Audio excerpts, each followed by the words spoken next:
Israel जिस तरह से गज़ा में, फ़िलिस्तीन में वार क्राइम्स को जिस तरह अंधाधुंध तरीके से, बारबरिक तरीके से, वहशियाना अंदाज में आगे बढ़ रहा है। 1 लाख से ज़्यादा लोग गज़ा में, मासूम बेगुनाह लोग मारे जा चुके हैं। और वहाँ जो राहत के जो कैंप्स हैं, जहाँ फूड और खाने पीने की चीज़ें तकसीम हो रही हैं, वहाँ भी बमबारी की जा रही है। अस्पतालों को, स्कूलों को निशाना बनाया जा रहा है। 70% से ज़्यादा पॉपुलेशन जो है वो रिफ्यूजी बन गई है गज़ा की। और अभी इसराइल ने जिस तरह से ईरान पर अटैक किया और एक सॉवरन कंट्री पर जिस तरह से अटैक किया, और अमेरिका ने जिस तरह ईरान के जो एटॉमिक इंस्टीट्यूशन है और उनके जो एटॉमिक पावर जनरेशन के जो प्लांट्स है वहाँ अटैक करने की कोशिश की गई। तो ये जो पूरा सिनेरियो है वो हम सबको चिंतित करने वाला है। पूरी दुनिया खामोश है और कोई इसराइल को और अमेरिका को रोकने के लिए आगे नहीं बढ़ रहा है। और जिनोसाइड जिसको कहा जाता है, वह यानी नरसंहार की स्थिति बराबर पैदा हो रही है। तो जमात इस्लामी हिंद ये समझती है कि ये स्थितियाँ सारी दुनिया के लिए, वेस्ट एशिया के लिए, मिडिल ईस्ट के लिए और इस पूरे रीजन में शांति की स्थापना के लिए बहुत बड़ा ख़तरा पैदा कर रही हैं और एक किस्म का ह्यूमन क्राइसिस पैदा हो रहा है।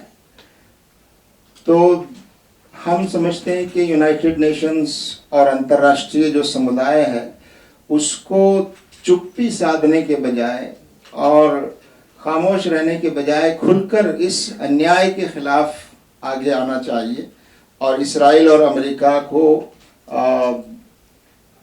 वार क्राइम्स और युद्ध अपराध के रास्ते पर और ज़्यादा आगे बढ़ने से रोकने की कोशिश करनी चाहिए। साथ ही हम हमारे देश और हमारे देश की सरकार से भी ये उम्मीद करते हैं कि उनको इस मामले में अपना एक निष्पक्ष रवैया और न्यायपूर्ण रवैया अपनाने की ज़रूरत है।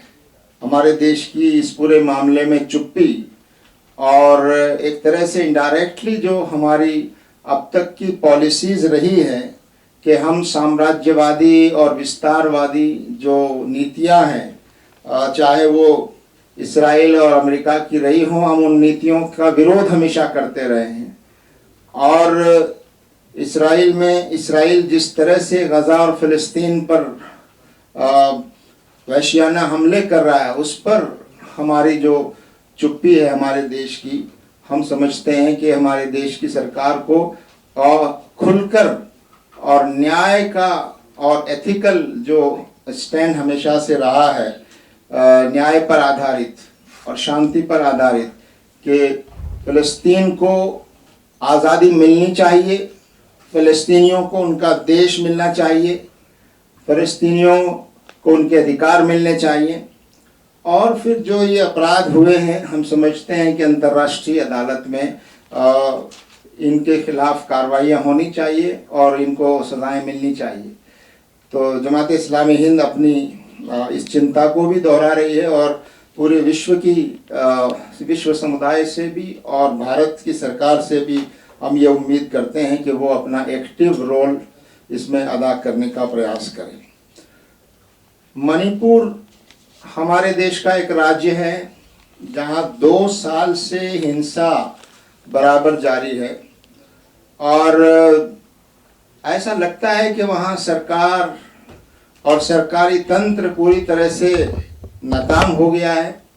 वहाँ पर मिलिशियाज जो हैं वो काम कर रहे हैं और मैतीज़ के अलग मिलिशियाज हैं और दूसरे ट्राइबल्स के अलग मिलिशियाज हैं। और सरकार का जो रवैया है वहाँ आपने देखा कि एक लंबे समय तक हिंसा जारी रही, मगर वहाँ केंद्र सरकार ने वहाँ के मुख्यमंत्री को नहीं हटाया बहुत बाद में जाकर मुख्यमंत्री को हटाया गया और वहाँ राष्ट्रपति शासन लागू किया गया। इसके बावजूद, राष्ट्रपति शासन लागू होने के बावजूद वहाँ हिंसा नहीं रुक पा रही है और वहाँ पर मिलिटेंट ग्रुप्स जो है वो बेलगाम हिंसा कर रहे हैं। तो ये, और ऐसा लगता है कि इन ग्रुप्स को राजनीतिक संरक्षण भी हासिल है, ऐसा महसूस होता है। तो हम ये समझते हैं कि ये देश के लिए बहुत चिंता की बात है और हमारे केंद्र सरकार को खासतौर से जिम्मेदारी लेनी चाहिए। अभी तक हमारे प्रधानमंत्री जी वहाँ तक नहीं पहुँचे हैं, पूरी दुनिया में और दूसरे देशों के दौरे कर रहे हैं, मगर मणिपुर में अभी तक उनका जाना नहीं हुआ है। ये बड़ी अफसोस और चिंता की बात है। तो मणिपुर राज्य में जिस तरह अराजकता फैली हुई है और जिस तरह से लोगों ने हथियार उठा लिए हैं और जिस तरह वहाँ पर मिलिशिया बने हैं, वो पूरे देश के लिए एक चिंता का विषय है। एक और मुद्दा यहाँ जो आपके नोटिस में ज़रूर है और बहुत महत्वपूर्ण है हमारी निगाह में, वो ये है कि 24 जून को इलेक्शन कमीशन ऑफ इंडिया ने एक नोटिफिकेशन जारी किया और ख़ास तौर से बिहार राज्य में इलेक्शन होने वाला है कुछ महीनों के बाद, और उसमें ये कहा गया कि स्पेशल इंटेंसिव वो रिवीजन SIR के नाम से, कि बिहार में जो 13 करोड़ की आबादी का राज्य है, जहां 8 करोड़ से ज़्यादा वोटर्स हैं, इन सब का वेरिफिकेशन होगा। सारे 8 करोड़ लोगों को एक फॉर्म भरना पड़ेगा जिसमें उनको इसके लिए बताना पड़ेगा कि हम वोटर हैं। और 1 जनवरी 2003 के बाद जो वोटर ऐड हुए हैं, जिनकी संख्या 3 करोड़ से 5 करोड़ तक बताई जा रही है, ऐसे लोगों को अपने एविडेंस पेश करने पड़ेंगे, जन्म प्रमाण पत्र पेश करने पड़ेंगे, माँ बाप के जन्म प्रमाण पत्र पेश करने पड़ेंगे। तो ये जो स्थिति है, ये बहुत ही खतरनाक स्थिति है कि हमारा इलेक्शन कमीशन आनन फानन में, जहाँ 4 महीने इलेक्शन होने वाला है और आप इतनी बड़ी तादाद में उसको रिवाइज करने का काम जल्दी से पूरा कर लेना चाहते हैं, और उसमें भी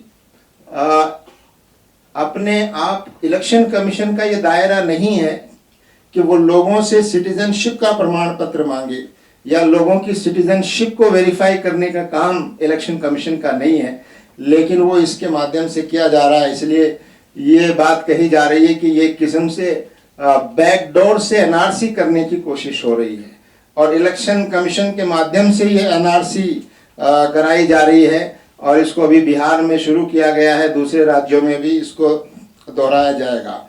एक ताज्जुब की और आश्चर्य की बात यह है कि जहां आधार कार्ड को हर जगह मांगा जाता है, यहाँ आधार कार्ड को एक एविडेंस नहीं माना जा रहा है, आधार कार्ड को दस्तावेज नहीं माना गया।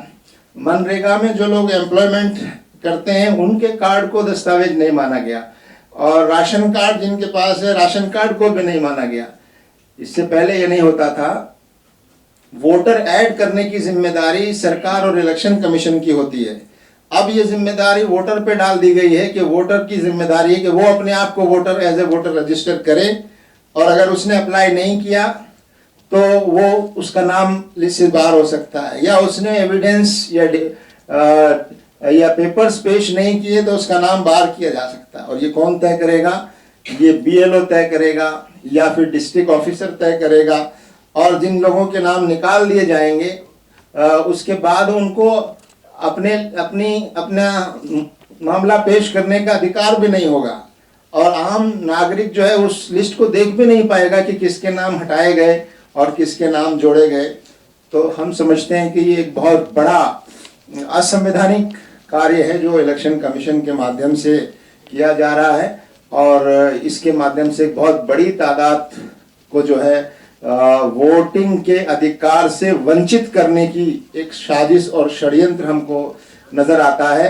जो वोटर मौजूदा सरकार को कन्वीनियंट वोटर लगते हैं, अपने पक्ष के वोटर लगते हैं, उनको शामिल किया जाएगा, और जो कन्वीनियंट नहीं लगते उनसे कागज मांगने के नाम पर, एविडेंस मांगने के नाम पर उनके लिस्ट में से उनके नाम निकाले जा सकते हैं। इसलिए हम ये समझते हैं कि ये मुद्दा बहुत छोटा मुद्दा नहीं है। अभी बिहार से इसकी शुरुआत हुई है, ये पूरे देश में होगा। तो हम आपके माध्यम से इसको पहुंचाना चाहते हैं कि ये बहुत ही गलत तरीका अपनाया जा रहा है और इलेक्शन कमीशन को माध्यम बनाकर और इलेक्शन कमीशन के माध्यम से एक तरह से इनडायरेक्ट एनआरसी कराने की कोशिश हो रही है। और सरकार अपने इनकन्वीनियंट जो वोटर्स हैं उनको एक तरह से डिलीट करने का एक तरीका और रास्ता निकाला गया है। तो हम समझते हैं कि ये बहुत ही गंभीर मुद्दा है और हम इसका विरोध करते हैं। और जिस तरह से पहले होता आया है कि वोटर लिस्ट में नाम शामिल करने की जिम्मेदारी इलेक्शन कमीशन की होनी चाहिए, न कि वोटर की खुद की होनी चाहिए। इलेक्शन कमीशन और उसका जो अमला है वो जाकर लोगों के नाम ऐड करे, वेरीफाई करे। और लोगों से किसी किस्म का डॉक्यूमेंट अब तक नहीं मांगा जाता था, लोगों से किसी किस्म का प्रूफ अब तक नहीं मांगा जाता था, लेकिन अब मांगा जा रहा है। तो ये एक किस्म का एक बहुत खतरनाक मोड़ है जो हमारे देश के लोकतंत्र में जनता के जो वोटिंग का अधिकार है उस अधिकार को सीमित करने या उसको उस अधिकार को कम करने की कोशिश मैं समझता हूँ की जा रही है।